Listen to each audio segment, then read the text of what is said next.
March 16th, the chairman of the Fed, Jay Powell, said that a recession is unlikely despite the fact that the Fed has raised the rates and cut off the life support to the economy. A few months later, on June 22nd, Powell said a recession is a possibility, but not likely. I wonder what has changed. GDP growth rates for Q2 are out, and real growth decreased an annual rate of 0.6% in the second quarter of 2022, following a decrease of 1.6% in the first quarter, which means technically we are in a recession. But Jay Powell said that he does not think we are in a recession currently. Seems like he has his own interpretation of a recession. That is probably what happens when you fail at your job. However, a month later, on 30th of August, he said that some pain is on the horizon. I wonder what that means. The economy is declining, the stock market is crushed, and companies are going bankrupt. But Jay Powell keeps avoiding the word recession. He's willing to call it however you want, but not a recession. Let me tell you what some pain means. It means putting people out of work, shutting down small businesses because the cost of money goes up, because the interest rates go up. Companies can no longer borrow money to sustain the growth they had the last 2 years. Some people find it difficult to understand that money isn't going to solve all of your problems. If a business is unprofitable, it can survive if you keep feeding it cash, but it doesn't matter how long you keep feeding it. If it's not going to become profitable, it will collapse the moment the financial support dries up. Have you ever been to Subway? Usually there are 3 to 4 people working at a Subway store. If we double the number of workers there, they're not going to produce double the number of Subways. Their productivity will most likely diminish since they will disturb each other, since the place is too small for 8 people to work productively. That's known as the law of diminishing returns, when any additional input will cause a negative output. But at the end of the day, you have to pay them all, at least the minimum wage. That's not a problem when you have access to free money, but when that free money is no longer available, you start running into a trouble. You have to cut your workforce and try to be as efficient as possible with just 3 employees at every Subway store. That's why we have news such as this. Bed Bath & Beyond are slashing more than 20% of their stores. PayPal began firing employees since May. Coinbase will lay off 18% of its employees. Tesla already began laying off 10% of its workforce, with ex-employees confirming that on LinkedIn that they have been laid off. While the Fed is trying to calm us down that everything is okay and we should not worry, the reality is far from that, especially if you ask Ray Dalio, who believes that the United States is on the brink of a catastrophe. Why United States debt crisis will lead the country into a crisis the world hasn't seen before. Why it won't just crush the market, but might cause the US economy to collapse. How high does the Fed has to raise the rates to finally bring inflation down? And how to prepare for the biggest crush in American history? We will answer all of these questions and many more. But before we do that, give this video a thumbs up and let's dive in. Before investing my money in any company, I spend a lot of time researching the company. I try to find everything that's relevant. What's their strategy? How are they planning to grow? How strong are their financial statements? And that takes hours, if not days.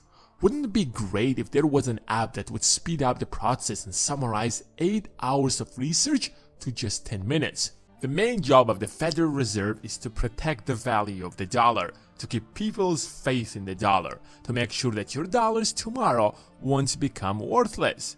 So when inflation is almost hitting double digits, it is clear that the Fed is failing its most important job. But it isn't always the fault of the Fed. The federal government is to blame as well, since the president literally appoints the chairman of the Fed, who is the most important decision maker in the Fed. Secondly, sometimes the government overspends, like distributing stimulus checks or forgiving student loans. There is nothing called as free money. If you have borrowed money, you have to return it, plus interest. That's how capitalism works. The moment you misuse that printing press and keep printing to pay for everything, the value of your currency will quickly plummet. Imagine hypothetically there are 10 goods and $10 in the entire economy. In this hypothetical example, each good will cost a single dollar. If we throw an additional $10 into the economy, now there will be $20, but still 10 goods in the economy, which will make the cost of each good to double to match the demand and supply. Of course, it's just a theoretical example, but you get the point. When you throw trillions of dollars into the economy, that's what you get whether you like it or not. And instead of trying to solve the problem by limiting the supply of money, the Fed is saying that inflation is caused by shortage of energy and supply chain problems. Yes, of course, these are the factors that are contributing to inflation, but that doesn't still exclude the fact that there are too many dollars in the economy. Back in the 1970s, when inflation hit 11%, guess what Arthur Burns said, who was the chairman of the Fed back then? He blamed the shortage of energy and food. Later though, he raised the rates overnight to more than 12% by the mid-1974. That instantly cut inflation by half, which was good news. But naturally, that created a recession, since suddenly there was significantly less money flowing into the economy, which increased the unemployment rate to about 9% from 5%. Instead of keeping the rates high enough for super long, Burns panicked and lowered the rates, which brought inflation back. Inflation remained high until Paul Volcker was appointed as the chairman of the Fed in 1979. He raised the rates up until 19% and kept them high for a few years. He was unpopular, people hated him, but he left the office with inflation at around 3%. And it seems as if the exact scenario is repeating now. Instead of raising the rates last year, the Fed denied any signs of inflation. Now it's not raising the rates high enough and blaming global energy prices. The economy is getting into a recession, and they're changing the definition of the recession. Come on guys, raising the rates will be painful, but you know what's more painful? Seeing the value of your savings vanish. According to Ray Dalio, that's what happens when empires reach their peak. The entire empire runs on debt. However, someone's debt is someone else's financial asset, literally a passive income asset. When the United States debt rises, someone else on the other side of the world holding that debt becomes wealthier. Over time, as that debt keeps growing, sustaining it becomes even more difficult. It's like when you get into debt. When you get a mortgage, you only have to make a $1,500 payment, for example, every month. Not a burden. But when you get a car loan, a credit card loan, a travel loan, a loan to renovate your house, but your income doesn't rise at that speed, so at some point you either have to cut your spending or go bankrupt. The problem is that when the source of the wealth is printing money, nobody even pays much attention to where the wealth is coming from. Everyone got their paycheck, but nobody's money was taken away, so it's politically easier. So you hear of the discussions, we need to spend money on this, we need to spend money on that, but there is not much talk about where does the money come from. Everyone was concerned about the stimulus checks, but no one was worried asking where the money is going to come from. And now the United States is indirectly leading a war against Russia by defending Ukraine. Where is the money coming from?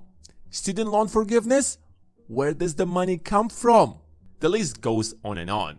And then we wonder why we have so much inflation. You cannot deceive the basic laws of demand and supply. I know that raising the rates will tumble the profits, but high inflation will squeeze consumer buying power as well. So the consumers are losing either way. The only difference is that savers will not suffer in the long run, which is how things are supposed to be in the first place. Sooner or later, the Fed will have to acknowledge that, and it will raise the rates so high and long enough that it will cause some kind of a stagflation that will drag on for a few years at least. We have already talked about how to protect yourself during high inflation, but here are a few suggestions from Ray Dalio. Build as diverse portfolio as possible. ranging from inflation index bonds, which Delio recommends above regular bonds, to physical assets like gold. Figure out how many weeks you could financially survive if you lost your job. It always pays to find out whatever the worst case scenario is and cover yourself from that. When stagflation hits, you cannot do much. So it's always better to prepare earlier. That's it for today. Thanks for watching and see you in the next one.